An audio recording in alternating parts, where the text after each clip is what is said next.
Hello everyone, welcome to the channel. And నేను చెప్పినట్టు నేను 2 ఓడిపోయిన గేమ్స్ చూపిస్తానన్నాను కదా! ఇది రౌండ్ 1లో జరిగింది.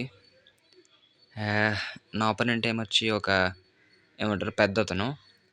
అతనేమొచ్చి బ్లాక్ పీసెస్‌తో ఆడుతున్నాడు. నేను వైట్ పీసెస్‌తో ఆడుతున్నా. అండ్ ఈ గేమ్ చూసాక నాకు బుర్ర పాడైపోయింది యాక్చువల్లీ.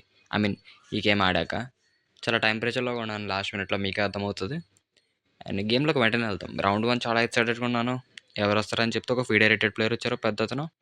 అండ్ నేను వైట్ పీసెస్‌తో ఆడుతున్నా. ఇంకా పెద్దతను కాబట్టి ఓడించొచ్చు అనుకున్నా. బట్ చాలా దారుణంగా అటాక్ చేశారు. Okay, let's start. నేను ఈ4 ఓపెన్ చేశా. అతను C5తో ఓపెన్ చేశాడు. Sicilian defence. ఇక్కడ 2 వేరియేషన్స్ ఉన్నాయి. ఏమంటారు, night to F3 Audi, night to C3 Audi closed Sicilian ఆడొచ్చు, లేదా night to F3 Audi open Sicilian ఆడొచ్చు. నేను ఓపెన్ సిసిలియన్ ఆడా, నైట్ టు F3. నా ఆపోనెంట్ నుంచి D6 ఆడాడు. అండ్ D6 మూవ్ చూడగానే ఎందుకు అనిపించిందంటే, నైట్ ఆర్ఫ్ ఆడతారేమో అనుకున్నాను పెద్దతను. ఏమంటారు, ఏ6 ఆడి నైట్ ఆర్ఫ్ ఆడతారేమో అనుకున్నా, కానీ నన్ను సర్ప్రైజ్ చేశారు. ఇంకో వేరియేషన్ అది మీకు చెప్తాను. అండ్ D6 వల్ల యూజ్ ఏంటంటే, నేను E5 పాన్ పుష్ చేయకుండా ఆపుతుంది. ఎందుకంటే బ్లాక్ ఏం యూజువల్ ఇక్కడ నైట్ డెవలప్ చేసుకుంటుంది. సో E5 పుష్ చేస్తే నైట్ మళ్ళీ ఆక్వర్డ్గా ఉంటుంది కాబట్టి E5ని పుష్ చేయకుండా ఆపుతుంది. అండ్ నేను D4 ఆడతాను. ఎందుకు, ఈ పాన్ నుంచి ఇక్కడ ఈ స్క్వేర్ని కంట్రోల్ చేస్తుంది. అండ్ ఎక్కువ సేపు వదిలేస్తే ఈ పాన్ ఏమొచ్చి చాలా అనాయంగా ఉంటాయి కాబట్టి నేను సెంటర్ని త్వరగా తీసి నా నైట్ని సెంటర్లో పెడదాం అనుకుంటున్నాను. సో D4 ఆడుతున్నాను. అండ్ నా ఆపోనెంట్ తీస్తాడు, నేను తీస్తాను. నా నైట్ సెంటర్లో ఉంది. అండ్ నేను కావాలంటే ఏమంటారు, వైట్కి బ్లాక్ ఏమొచ్చి నన్ను ఈ పొజిషన్లో C4 ఆడనీయకుండా ఆపదు. నెక్స్ట్ మూవ్ ఏం చేసినా సరే. అండ్ ఇన్ఫాక్ట్ E5 తప్ప అని మిగతా ఏ మూవ్స్ చేసినా సరే బ్లాక్ ఏమొచ్చి నన్ను ఈ పొజిషన్లో C4 ఆడనీయకుండా ఆపదు. కానీ నేను ఆడలేదు. ఎందుకంటే బ్లాక్ నుంచి నైట్ టు F6 ఆడుతున్నారు. నేను C4 ఆడొచ్చు. ఈ పాన్ ఇక్కడ వేలాడుతుంది. సో ఇది కూడా ఒకటి. సో ఆ పాన్ని డిఫెండ్ చేస్తూ నేను F3 ఆడొచ్చు, ప్రిన్స్ వేరియేషన్. నేను అదే అనుకుంటున్నాను, F3 ఆడదామా అని చెప్పేసి. బట్ నేను నైట్ డెవలప్ చేసుకున్నా. అండ్ నేను చాలా యాంటిసిపేట్ చేశా A6 ఆడతాడు అని చెప్పేసి. అండ్ A6ని నైట్ ఆర్ఫ్ సిసిలియన్ అంటారు. అండ్ ఈ సిసిలియన్ కొన్ని అడ్వాంటేజ్ ఏంటంటే, ఈ 3 పీసెస్ని ఇక్కడ ఆపనీయకుండా ఆపుతుంది. అండ్ తర్వాత B5ని ప్రిపేర్ చేస్తుంది, queen Z advance. And Sicilian theme ఏంటంటే, వైట్ ఏమొచ్చి సెంటర్ వైట్ ఏమొచ్చి సెంటర్ ఇంకా కింగ్ సెట్ అటాక్ చేస్తుంది. బ్లాక్ ఏంచి క్వీన్ సెట్ అటాక్ చేస్తుంది. అండ్ వైట్ కూడా కావాలంటే క్వీన్ సైడ్ అటాక్ చేయొచ్చు. కింగ్స్ ఇన్ డిఫెన్స్లో కింగ్ సైడ్ మాత్రం అటాక్ చేయడం లేదు. ఐ మీన్ కింగ్స్ ఇన్ డిఫెన్స్లో బ్లాక్ ఏమొచ్చి క్వీన్ సైడ్ కూడా అటాక్ చేస్తుంది కొన్ని రేర్ కేసెస్లో. బట్ యా, లైక్ ఈ నైట్ నేమ్ వచ్చి కింగ్స్ ఇన్ డిఫెన్స్లో ఇటు నుంచి ఇటు తెచ్చి ఇక్కడ పెట్టి ఈ B4 ఆడనేయకుండా ఫస్ట్ A5 ఆడి ఆ ప్లాన్ కూడా ఉంది. సో బ్లాక్ నుంచి కింగ్స్ ఇన్ డిఫెన్స్ కూడా అలా ఉంటుంది. And knight of Sicilian black నుంచి క్వీన్ సైడ్ కౌంటర్ ప్లే తయారు చేస్తుంది. అండ్ నేను అదే అనుకున్నా, బట్ నా ఆపోనెంట్ సర్ప్రైజ్ చేశాడు. G6 ఆడాడు ఈ పొజిషన్లో. అండ్ G6 ఆడగా నేను షాక్ అయ్యాను. దీన్ని డ్రాగన్ సిసిలియన్ అంటారు. పేరు వినగానే చాలా ఫెంటాస్టిక్ ఉంది కదా! చాలా ఫెంటాస్టిక్ ఓపెనింగ్ నిజంగా. చాలా బెస్ట్. కానీ ఒకే ఒక అటాక్ ఉంది. దాని పేరు యుగోస్లేవియన్ అటాక్. అండ్ ఫిషర్ ఒక మాట చెప్పాడు. ఏంటి, ఎవరైనా సింపుల్గా H4 ఆడి ఈ నైట్ వస్తే అప్పుడప్పుడు ఎక్స్చేంజ్ సాక్రిఫైస్ చేసి, బిషప్ని సాక్రిఫైస్ చేసి, కింగ్ క్యాజిలింగ్ అనుకో వేరే రుక్కుని తెచ్చుకొని, ఈ క్వీన్ బిషప్ బ్యాటరీ పెట్టి ట్రేడ్ చేసి ఈ బ్లాక్ కింగ్ని ఇక్కడ చెక్మేట్ చేయొచ్చు అని చెప్పి చాలా చెప్పాడు ఫిషర్ ఏమొచ్చి. అంటే చాలామంది ఆడడం మానేశారు ఈ డ్రాగన్ సిసిలియన్. చివరిగా ఈ డ్రాగన్ సిసిలియన్ చూసిన గేమ్స్ అన్నిట్లో బ్లాక్ పెర్ఫామ్ చేయలేదు సరిగ్గా. అండ్ అనీష్ గిరి కూడా ఇదే చెప్పాడు. అనీష్ గిరి డచ్ నెంబర్ 1 ప్లేయర్. అతను కూడా ఇదే చెప్పాడు. ఏంటి, ఈ డ్రాగన్ సిసిలియన్ నుంచి చాలా బెటర్ ఓపెనింగ్. సిసిలియన్స్లో బెస్ట్ డ్రాగన్ సిసిలియనే. ఎక్సెప్ట్ యుగోస్లావియన్ అటాక్ ఉండడం వల్ల బెస్ట్ కాదు. అది లేకపోయినంటే ఖచ్చితంగా డ్రాగన్ సిసిలియన్ అనేది సిసిలియన్స్లో బెస్ట్ అని చెప్పాడు. అండ్ నేను చాలా ఎక్సైటెడ్గా ఉన్నా నా ఆపోనెంట్ ఏం ప్రిపేర్ ఉంటాడో. నేను బిషప్ టు E3 ఆడా, సింపుల్. క్వీన్ టు D2 ఆడి నేను ఈ డార్క్ స్క్వేర్ బిషప్ని ట్రేడ్ చేసి H4 ఆడి సింపుల్గా ఏమంటారు గేమ్ని ఫినిష్ చేద్దాం అనుకున్నాను. అండ్ ఆపోనెంట్ నుంచి బిషప్ టు G7 ఆడాడు. నేను F3 ఆడాను.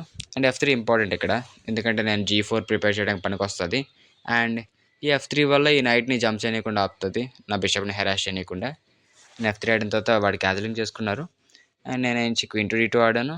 అండ్ నా ఆపోనెంట్ నుంచి నైట్ టు C6 ఆడారు పెద్దతను. నైట్ టు C6 ఆడిన తర్వాత నేను తీసుకోవచ్చు. బట్ నేను చూసిన గేమ్స్లో చాలామంది తీసుకోరు. ఎందుకంటే తీసుకున్న తర్వాత సెంటర్ వస్తుంది అండ్ బ్లాక్కి వెంటనే ఓపెన్ ఫైల్ వచ్చేది. సో కొంచెం జాగ్రత్తగా ఉండాలి కాబట్టి నేను తీయలేదు. నేను బిషప్ టు C4 ఆడా. అండ్ ఇదంతా థియరీయే. నేను బిషప్ టు C4 ఆడా. ఏంటి, నా బిషప్ని లాంగ్ డయాగ్నల్లో పెట్టడానికి. అండ్ అంతా బాగానే ఉంది. నేను బిషప్ టు సి4 ఆడిన నా ఒపోనెంట్ బిషప్ టు డి7 ఆడాడు. బిషప్ టు డి7కి చాలా కాజెస్ ఉన్నాయి. ఫస్ట్ వన్ ఈ బిషప్‌ని ఇటైనా ఫ్రీ ఎన్చాంట్ చేసుకోవచ్చు. కొన్ని నైట్ ఆర్ సిసిలియన్ గేమ్స్‌లో ఏంటంటే ఏ6, బీ5 ఆడిన తర్వాత బిషప్‌ని ఫ్రీ ఎన్చాంట్ చేసుకుంటారు ఈ లాంగ్ డయాగ్నల్‌లో. బట్ ఈ డయాగ్నల్‌లో ఫ్రీ ఎన్చాంట్ చేస్తే బాగోదు బిషప్.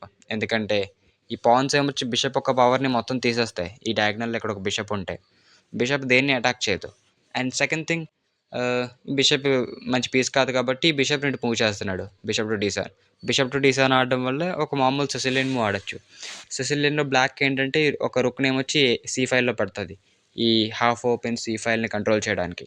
అండ్ కొన్ని వేరియేషన్స్‌లో ఇక్కడ నైట్ ఉందా, వైట్ ఎంచి క్యాజిలింగ్ చేసుకున్నప్పుడు లైక్ వైట్ కింగ్ ఇటు క్యాజిలింగ్ చేసినప్పుడు ఇక్కడ ఉన్న రుక్ ఎంచి నైట్ కోసం ఇచ్చేస్తారు. ఎక్స్చేంజ్ సాక్రిఫైస్ చేస్తారు ఒక డెవస్టేటింగ్ అటాక్ కోసం. అండ్ మీకు గేమ్లో చూసాక అర్థమవుతుంది ఎంత డెవిస్టేటింగ్ ఉంటుంది attack. And okay bishop to డి7 ఆడారు. అండ్ బిషప్ టు డి7 ఏమంటారు ఈ ఏ6 బీ5 పుష్ని కూడా ప్రిపేర్ చేస్తుంది. ఈ బిషప్ కూడా ప్రొటెక్ట్ చేస్తుంది. So yeah. అండ్ ఈ పొజిషన్లో చాలామంది లాంగ్ క్యాజిల్ చేశారు ఒక 400 గేముల వరకు. అండ్ నేను కూడా అదే చేశాను, లాంగ్ క్యాజిల్ చేశాను. నా ఒపోనెంట్ ఏమొచ్చి రుక్ టు సి8 ఆడాడు. అండ్ ఇదంతా థియరీయే. అండ్ ఈ పొజిషన్లో ప్రతి ఒక్కరు ఒకే ఒక మూవ్ ఆడారు. ఎందుకంటే అది ఏంటంటే బిషప్ టు బీ3. లైక్ మీరు ఎటొక్క ర్యాండమ్ మూవ్ ఆడారు అనుకో, లైక్ ఎత్ కానీ నేను సింపుల్గా తీసుకోవచ్చు. అండ్ నువ్వు బిషప్తో తీస్తే సింపుల్గా ఈ బిషప్ పోద్ది ఇక్కడ. సో నువ్వు క్వీన్తో తీయాలి డిఫెండ్ చేయాలనుకుంటే. అండ్ నెక్స్ట్ నేను నా నైట్ని మూవ్ చేసి డిస్కవర్ చెక్స్ ఇస్తాను.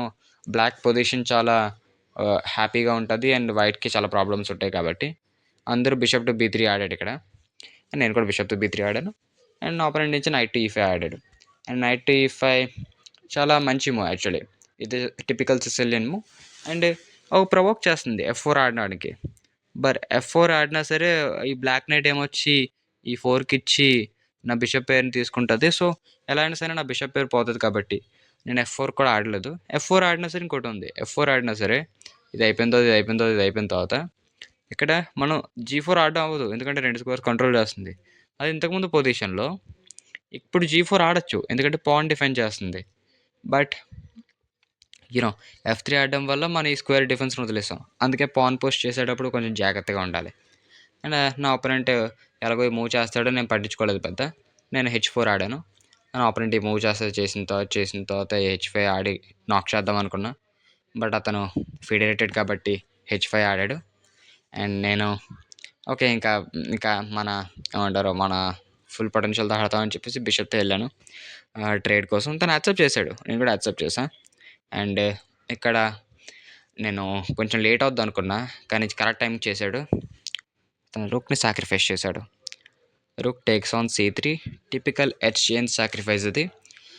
బ్లాక్ ఏమొచ్చి ఒక రుక్ని ఇచ్చేస్తుంది నైట్కి. ఈ కింగ్ సైడ్ ఉన్న పాన్స్ని రూయించడానికి నెక్స్ట్ క్వీన్తో జంప్ చేస్తాడు. తను వేరే రుక్ని తెస్తాడు అండ్ ట్రెమండస్ ప్రెషర్ పెడతాడు నా పొజిషన్ మీద.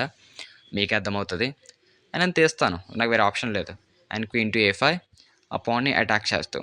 అండ్ నేను పుష్ చేద్దామని కన్సిడర్ చేస్తున్నా. ఇదంతా ర్యాపిడ్ గేమ్లో జరుగుతుంది. నేను పుష్ చేద్దాం అనుకుంటున్నా. బట్ పుష్ చేస్తూ తను రుక్ టు C8 ఆడతాడు. అండ్ నా పాన్ చాలా వీక్గా తయారవుద్ది. నాకు ఎలా డిఫెండ్ చేయాలో తర్వాత తెలీదు. సో అందుకే ఏమంటారు పుష్ చేయకుండా కింగ్తో డిఫెండ్ చేసుకున్నా. నెవర్దలెస్ రుక్ టు C8 ఆడాడు. ఈ పాన్ మీద అటాక్ వచ్చింది. అండ్ మేబీ నేను నైట్ టు E2 వెళ్ళుండాల్సింది ఈ సిచ్యువేషన్లో. బట్ నాకు ఈ నైట్ సెంటర్లో చాలా బాగా నచ్చింది. లైక్ కిక్ చేయడానికి ఏ పాన్సో లేవు ఇక్కడ. ఈ నైట్ని కిక్ చేయడానికి ఈ నైట్ చాలా బాగుంది. సో నేను క్వీన్ని తెచ్చుకున్నా. అండ్ కింగ్ క్వీన్ ఇలా ఉంటే ఈ 4కి ఇవ్వడానికి బాగుంటుంది కదా. కానీ ఇక్కడ ఒక బిషప్ ఉంది.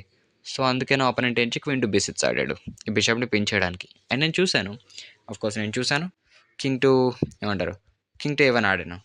అండ్ ఆపోనెంట్ నుంచి A5 ఆడాడు. నేను A4 ఆడాను. అండ్ నా ఆపోనెంట్ నుంచి క్వీన్ టు C5 ఆడాడు. ఇటువైపు ఇన్ఫిల్ట్రేట్ చేయడానికి ట్రై చేశాడు. నేను ఛాన్స్ ఇవ్వలేదు. కింగ్ టు B2 ఆడాను ఈ స్క్వేర్ని కవర్ చేస్తూ. అండ్ నా ఆపోనెంట్ ఇక్కడ బ్రిలియంట్ మూవ్ ఆడాడు. సింపుల్ టాక్టిక్ ఇది. Bishop takes on A4. And నేను మిస్ అయ్యాను. జెన్యూన్లీ ఇదైతే మిస్ అయ్యాను, నేను చూడలేదు. నేను ఇప్పుడు బిషప్ని తీస్తే ఈ 4కి వస్తుంది అండ్ నా క్వీన్ పోతుంది కాబట్టి నేను తీయలేదు. నేను రుక్తో వెళ్ళాను. నా పాన్ అయితే పోయింది. నేను ఏంచి ఇప్పుడు ఎలాగైనా డిఫెండ్ చేసుకుందాం అని చెప్పేసి రుక్తో వెళ్ళాను. అండ్ నా ఆపోనెంట్ ఏంచి నా బిషప్ని తీశాడు. అండ్ నేను పాన్తో తీసా. అండ్ తీసిన తర్వాత ఇక్కడ పర్లేదు ప్రెషర్ చాలా ఉంది, అంత పీసెస్ కూడా ఉన్నాయి, ఎలా అటాక్ చేస్తాడో అనుకున్నాను.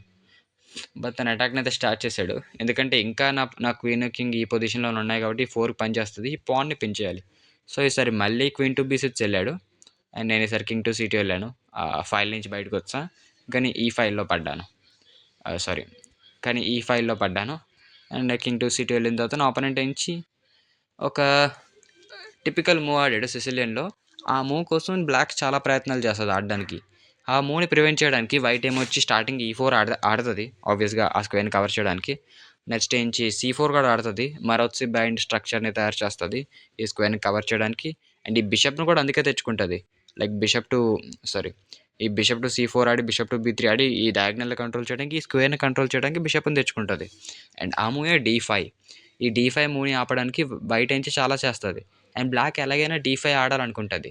అండ్ గుర్తెట్టుకోండి, సిసిలియన్ డిఫెన్స్లో బ్లాక్ నుంచి సక్సెస్ఫుల్గా ఏ మెటీరియల్ లాస్ లేకుండా కింగ్ సేఫ్గా ఉండి D5 ఆడిందంటే ఖచ్చితంగా దాని అర్థం బ్లాక్ ఈక్వల్గానే ఉండాలి, లేదా బ్లాక్ విన్నింగ్ అయి ఉండాలి. అండ్ ఈ కేసులో black winning actually. So black D5 ఆడింది. అండ్ నేను ఈ టేక్స్ ఆన్ D5 ఆడాను. అండ్ నా ఆపోనెంట్ ఏంచి నైట్ టేక్స్ ఆన్ D5 ఆడారు. అండ్ నా ఈ పాన్ మీద డబుల్ అటాక్. సో నేను నైట్ టు E2 ఆడాను. అండ్ నా ఆపోనెంట్ ఏంచి ఇది ఇక్కడే నేను టైం ప్రెషర్లో ఉన్నాను కరెక్ట్గా.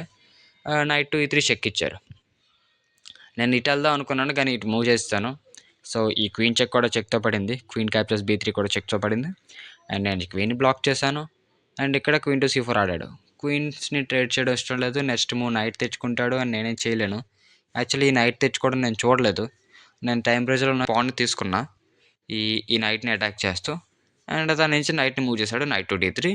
అండ్ నేను నుంచి క్వీన్ టు A2 ఆడాను, ఎందుకు ఈ నైట్ అటాక్లో ఉంది కాబట్టి. కానీ ఈ నైట్స్ చాలా అనాయింగ్గా ఉన్నాయి నాకు, ఇన్ని స్క్వేర్స్ని కవర్ చేస్తూ. అండ్ నా కింగ్ ఈ ఫైల్లోకి వెళ్ళలేదు.